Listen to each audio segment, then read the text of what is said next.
कहानी की शुरुआत मंगलपुर गांव से होती है। आज बहुत जोरदार बारिश हो रही है। चार लड़के रेलवे स्टेशन पर भाग कर आ रहे हैं। शायद उन्हें कोई ट्रेन पकड़नी है। बारिश की वजह से चारों को बहुत ठंड लग रही थी, इसलिए वो सब दूर जल रही आग के पास जाकर बैठ जाते हैं, जो एक बूढ़े आदमी ने जला रखी थी। वो सब उससे बात करना शुरू कर देते हैं और बताते हैं चारों मंगलपुर गांव में अपने एक फ्रेंड की शादी अटेंड करने आए थे, लेकिन उन्होंने मंगलपुर के बारे में कुछ किस्से सुन रखे थे। फिर वो बूढ़ा आदमी उन चारों को मंगलपुर की कहानी सुनाना शुरू करता है। आज से कई साल पहले मंगलपुर गांव के लोग शादी करने से डरा करते थे, क्योंकि गांव में जब भी किसी की शादी होती थी तो शादी वाली रात कोई राक्षस दुल्हन को उठा ले जाता था। लेकिन कुछ लोगों ने कहानी को सच नहीं माना और मंगलपुर में शादी कर ली। जब वो बारात लेकर वापस जा रहे थे तो बस का टायर ही पंचर हो गया, जिसके बाद सब जंगल में एक जगह बैठे थे। तभी राक्षस ने उन पर हमला कर दिया और बहुत से लोगों को मारकर दुल्हन को अपने साथ उठा कर ले गया। यहाँ से कहानी पास्ट में ही चलती रहती है। हमें दिखाया जाता है मंगलपुर गांव में एक बहुत बड़ा बंगला है, जिसके मालिक दुष्यंत महाराज की अचानक से मौत हो जाती है।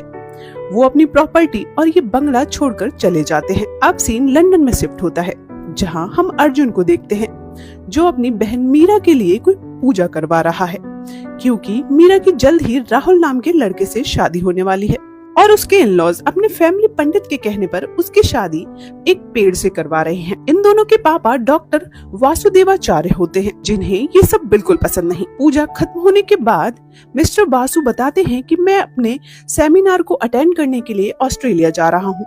शादी का सब कुछ डिसाइड हो जाए तो जगह बता देना, मैं आशीर्वाद देने आ जाऊंगा और मुझे सेमिनार के बीच बार बार कॉल करके डिस्टर्ब मत करना। उनके जाने के बाद घर में एक लॉयर आता है, जो मीरा और अर्जुन को एक विल दिखाते हुए कहता है, आपके दादाजी दुष्यंत महाराज अब इस दुनिया में नहीं रहे।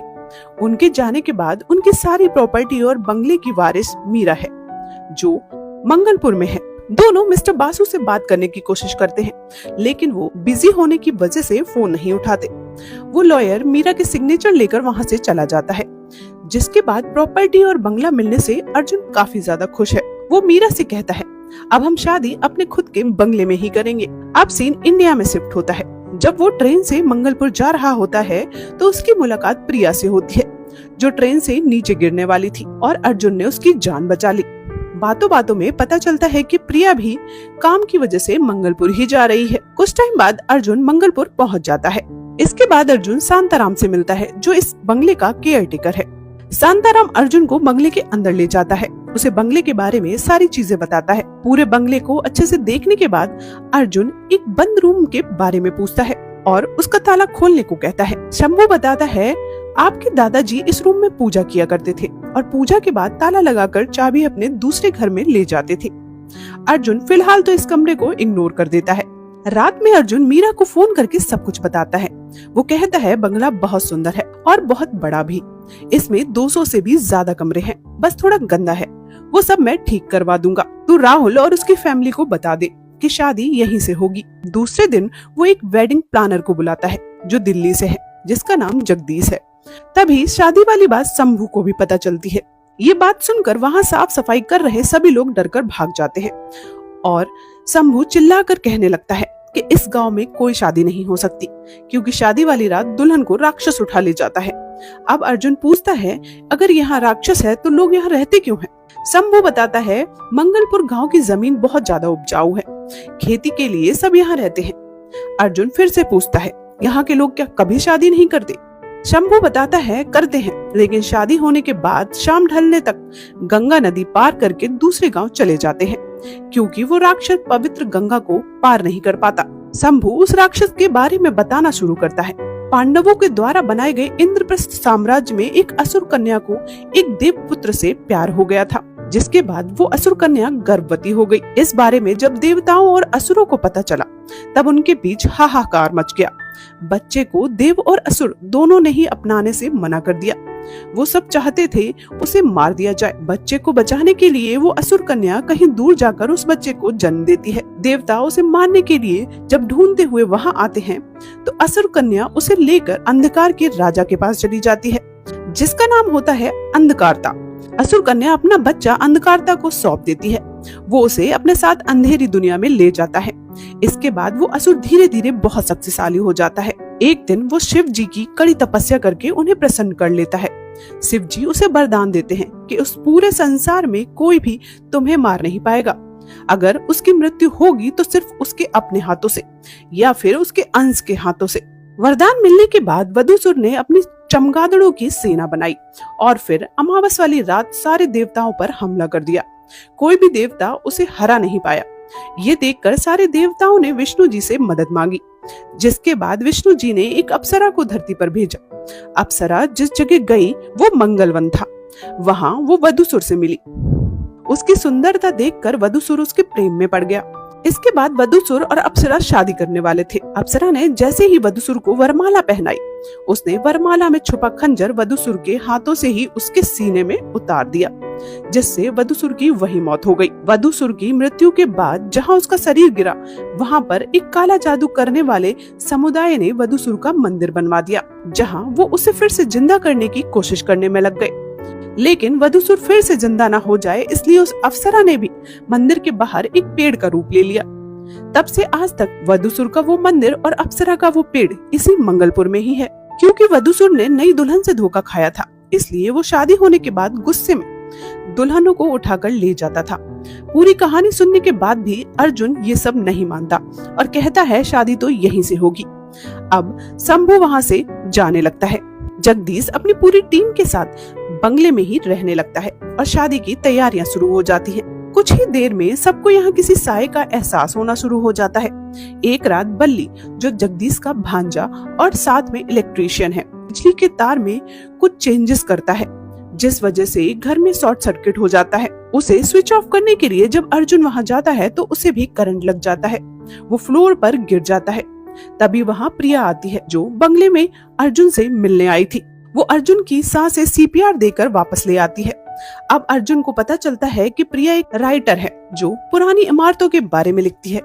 ये इंसिडेंट होने के बाद अर्जुन को मरे हुए लोग दिखने लगते हैं, क्योंकि वो मरकर जिंदा हुआ था। ऐसे ही अर्जुन एक दिन फिर से प्रिया से मिलता है।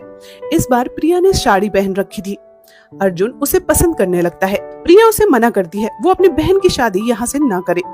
लेकिन अर्जुन कहता है वधूसुर और अप्सरा जैसी कोई चीज नहीं होती और ना ही उनका मंदिर है। सीन शिफ्ट होता है अगली रात पर, जहाँ बल्ली अचानक से रात में बेड से उठकर खड़ा हो जाता है। अब बल्ली को उस साई ने अपने वश में कर लिया था। फिर बल्ली धीरे धीरे बंगले से बाहर जंगल में जाने लगता है। तभी उसे अर्जुन देख लेता है। अर्जुन जगदीश को अपने साथ लेकर उसका पीछा करता है। बल्ली अचानक चिल्लाकर कहता है, वो रहा वधूसुर का मंदिर और ये रहा अप्सरा का पेड़, जो अब अर्जुन और जगदीश भी देख लेते हैं। जिसके बाद बल्ली होश में आ जाता है। तभी वहाँ अचानक से बहुत सारे चमगादड़ आ जाते हैं, जिन्हें देखकर तीनों डरकर वहाँ से बंगले में भाग जाते हैं। अगले दिन अर्जुन फिर से प्रिया से मिलता है, उसे प्रपोज करता है, लेकिन प्रिया कहती है वो उसे बाद में जवाब देगी। इसके बाद अर्जुन उसे मंदिर के बारे में बताता है। दोनों फिर से उस जगह जाकर वधूसुर का मंदिर देखते हैं, जहां अचानक से आसमान में बहुत सारे चमगादड़ उड़ने लगते हैं और दिन में ही अंधेरा कर देते हैं। जिसके बाद अर्जुन और प्रिया वहां से भाग जाते हैं। अब हमें पहली बार वधूसुर का चेहरा दिखाया जाता है, जो अर्जुन से मिलता है। उधर मिस्टर बासु को जब ये सब पता चलता है तो वो अर्जुन को कॉल करके शादी तुरंत रोककर वहां से वापस आने को कह देते हैं। लेकिन अर्जुन उनसे कहता है वो वापस नहीं आएगा। मिस्टर बासु कहते हैं ठीक है, अगर तुम्हें मेरी बात नहीं माननी तो गंगापुर जाओ, वहाँ गोपाल दास जी का आश्रम है। तुम वहाँ के पुरोहित जी से बंगले के बारे में सब कुछ बताओ। अगर उन्होंने शादी के लिए हाँ कर दी तो तुम लोग शादी कर सकते हो। अब तक जो अर्जुन के साथ हुआ उससे उसे ये तो समझ आ गया था कि बंगले में कुछ तो गड़बड़ है, इसलिए वो आश्रम पहुंचकर पुरोहित जी से मिलता है। पुरोहित जी बताते हैं कुछ तांत्रिक 13 दुल्हनों की बलि देकर वधूसुर को जिंदा करना चाहते थे, जिसे रोकने की जिम्मेदारी तुम्हारे खानदान को दी गई थी। जिसके बाद से वधूसुर का आतंक रुक गया। सावधानी के तौर पर मैं अपने एक शिष्य को तुम्हारे साथ भेजता हूँ, जो पता लगाएगा कि बंगले में कोई बुरी शक्ति है या नहीं। जिसके बाद मैं तुम्हें बताऊंगा आगे क्या करना है। अब पुरोहित जी का शिष्य बंगले में जाता है। बंगले के अंदर एंट्री करते ही उसे आभास होता है कि इस बंगले में कोई साया है। वो बंगले के अंदर मौजूद उस बंद कमरे तक पहुंचता है और कमरे के अंदर झांकने की कोशिश करता है, लेकिन एक अनजान शक्ति उसे जोर से पीछे की तरफ पटक देती है। ये देखकर वहाँ खड़े सभी लोग डर जाते हैं। अब पुरोहित जी का शिष्य अर्जुन से कहता है, मुझे सूर्य अस्त होने से पहले मंगलपुर की सीमा से बाहर निकलना होगा, क्योंकि अंधेरा होते ही वधूसुर और भी ज्यादा शक्तिशाली हो जाएगा। अर्जुन उसे कार में बैठकर मंगलपुर से बाहर ले जाने लगता है। तभी अचानक मौसम बहुत बिगड़ जाता है। काले बादल हर जगह छा जाते हैं, जिस वजह से अंधेरा हो जाता है। उनकी कार पर हमले होने लगते हैं। ये देखकर शिष्य अर्जुन से पूछता है कि यहाँ कोई आसपास मंदिर है क्या? अर्जुन कहता है, हाँ, शिव जी का मंदिर है। दोनों भागकर मंदिर में घुसने की कोशिश करने लगते हैं। अर्जुन तो मंदिर के अंदर पहुंच जाता है, लेकिन शिष्य मंदिर के अंदर कदम रखता उससे पहले ही एक बड़ा सा लोहा उड़ते हुए आकर उसका गला काट देता है और उसकी वही मौत हो जाती है। अब अर्जुन बहुत ज्यादा डर जाता है, बंगले में वापस जाता है, लेकिन वो साया उसके पीछे भी पड़ चुका था। अर्जुन को मारने की कोशिश करता है। वधूसुर रोशनी में नहीं आ सकता, इसलिए अर्जुन अपने फोन की फ्लैश लाइट ऑन करके उससे बचकर घर से बाहर भागता है, लेकिन वो साया उसका गला दबाने लगता है। अर्जुन जैसे तैसे अपनी कार की हेडलाइट ऑन कर देता है, जिससे वो राक्षसों से वहीं छोड़ देता है। वो उस रात कार में ही सो जाता है। अगली सुबह अर्जुन मिस्टर बासु को सब कुछ बता देता है, जिसके बाद मिस्टर बासु भी मंगलपुर पहुंच जाते हैं। फिर दोनों पुरोहित जी के पास जाते हैं। पुरोहित जी कहते हैं, अब ये शादी यहाँ बिल्कुल नहीं हो सकती। अगर उस पूजा के कमरे की चाबी मिल जाए तो शायद कोई हल निकल सके। अब चाबी लेने अर्जुन और मिस्टर बासु दादाजी के दूसरे घर पहुँचते हैं। उधर पुरोहित जी अपनी विद्याओं का इस्तेमाल करके ये पता लगाते हैं वधूसुर को वापस से जिंदा करने के लिए 13 दुल्हनों का बलिदान देना होगा। उनमें से अब तक 12 दुल्हनों का बलिदान दिया जा चुका है और एक बलिदान बाकी है। वो बलिदान देते ही वधूसुर फिर से जिंदा हो जाएगा। दूसरी तरफ अर्जुन दादाजी के दूसरे घर के केयर टेकर काली से पूजा वाले रूम की चाबी मांगता है, लेकिन वो उससे साफ मना कर देता है। अर्जुन उससे लड़ते हुए घर के अंदर घुस जाता है। तभी वहाँ वो अपने दादाजी दुष्यंत महाराज को देखता है, जो अभी जिंदा थे। फिर उन्होंने मरने का नाटक क्यों किया? तब तक मिस्टर बासु भी अंदर आ जाते हैं। दादाजी अर्जुन और मिस्टर बासु के ऊपर बंदूक तान कर कहते हैं, यहाँ से निकल जाओ। ये सुनने के बाद अर्जुन और मिस्टर बासु वहाँ से चले जाते हैं। बंगले में पहुंचकर पुरोहित जी के सामने मिस्टर बासु अब अर्जुन को सारी सच्चाई बताते हैं। वो कहते हैं, मैं तुम्हारा असली पिता नहीं हूँ, बल्कि तुम्हारे दादाजी दुष्यंत महाराज का शिष्य हूँ, उनका बेटा नहीं। उनके असली बेटे का नाम माधव था। कहानी आज से 25 से 30 साल पहले शिफ्ट होती है। हम देखते हैं दुष्यंत महाराज के बहुत सारे शिष्य में से उनके 2 खास शिष्य थे, जिसमें से पहला मिस्टर बासु और दूसरा था उनका ही खुद का बेटा माधव, जिसका फेस सेम अर्जुन जैसा था। दुष्यंत महाराज उन दोनों को उसी पूजा वाले रूम में ले जाते हैं और उन्हें एक मशीन दिखाते हैं, जिसमें अपने आप मंत्रों का उच्चारण होता रहता है। वो उसे ही शुरू करने शाम को आते और सुबह आकर बंद करते थे, क्योंकि इससे ही अंधेरे के वक्त वधूसुर को कंट्रोल किया जा सकता था। आगे वो ये भी बताते हैं, अगर किसी ने वधूसुर को फिर से जीवित कर दिया तो वो उसकी हर इच्छा पूरी कर देगा, लेकिन बदले में उसे कोई बहुत बड़ी कीमत चुकानी होगी। जिसके बाद उनके आश्रम में एक लड़की मीरा की एंट्री होती है, जो वहाँ संगीत सीखने आती है। कुछ ही दिनों में मीरा और मिस्टर बासु को एक दूसरे से प्यार हो जाता है, लेकिन साथ में माधव भी मीरा को एक तरफा प्यार करने लगता है। जब माधव को ये पता चला कि बासु और मीरा शादी करने वाले हैं, तो उससे सहा नहीं गया। वो किसी भी तरह मीरा को पाना चाहता था, इसलिए पूजा वाले कमरे में जाकर उसने मशीन पर मंत्रों का उल्टा उच्चारण शुरू कर दिया, जिससे वधूसुर आजाद होकर उसकी इच्छा को पूरा कर दे। और होता भी वैसा है। दुष्यंत महाराज को जब ये सब पता चलता है, तो वो बासु से कहते हैं कि वो मीरा से शादी के लिए मना कर दे और ये चीज उन्हें गुरु दक्षिणा में चाहिए। जिसके बाद मीरा रोते हुए गुरुजी को बताती है कि बासु ने उसे धोखा दिया है, और गुरुजी मीरा की शादी माधव से करवा देते हैं। जिसके बाद बासु वहाँ से चला जाता है। एक रात जब माधव वधूसुर की पूजा कर रहा था, तो गुरुजी उसे रोकने की कोशिश करते हैं, लेकिन तब तक काफी देर हो चुकी थी। वधूसुर जिंदा तो नहीं हुआ, लेकिन उसने माधव को अपने वश में कर लिया। माधव अब धीरे धीरे चमगादड़ में बदलने लगता है। एक रात मीरा माधव को उसके चमगादड़ वाले रूप में देख लेती है। डर कर वो घर से भाग रही होती है। तभी बासु से टकरा जाती है, क्योंकि वो मीरा से आखिरी बार मिलने आया था। दोनों एक दूसरे को सारी सच्चाई बता देते हैं। बासु मीरा को लेकर हमेशा के लिए लंदन चला जाता है। उस समय मीरा माधव के बच्चे की माँ बनने वाली थी। वो दोनों शादी कर लेते हैं।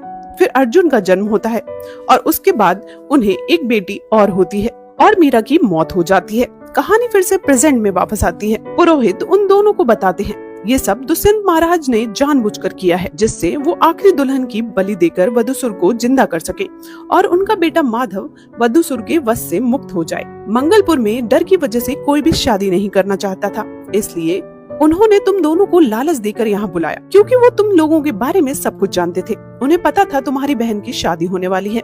आगे पुरोहित जी कहते हैं इस शादी को रुकवा दो, नहीं तो मंगलपुर के बाहर करवाओ।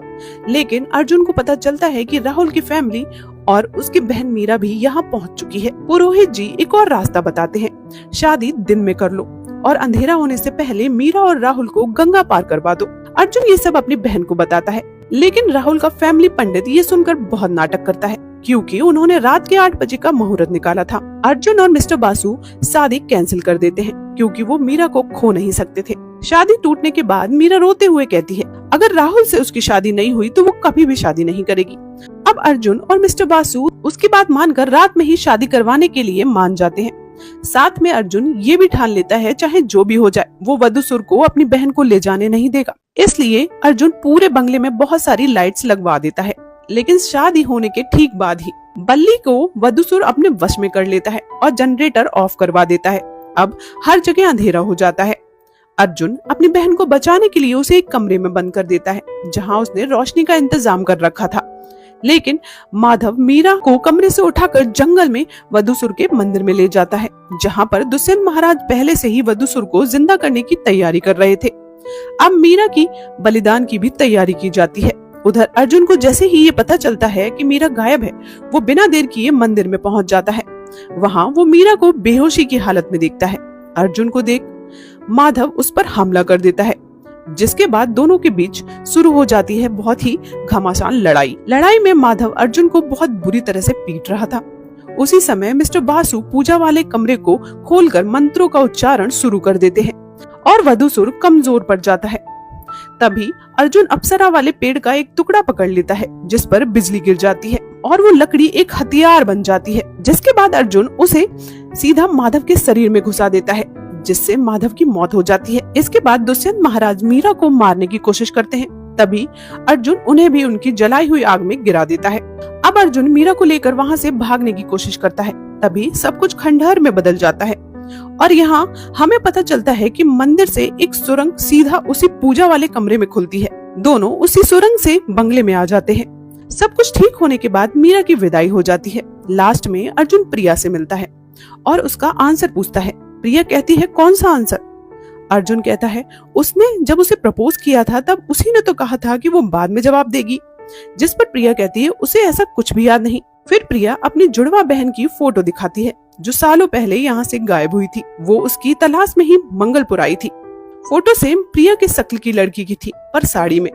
ये देखकर अर्जुन समझ जाता है कि वो अभी तक जिस प्रिया से मिल रहा था वो उसकी बहन की आत्मा थी।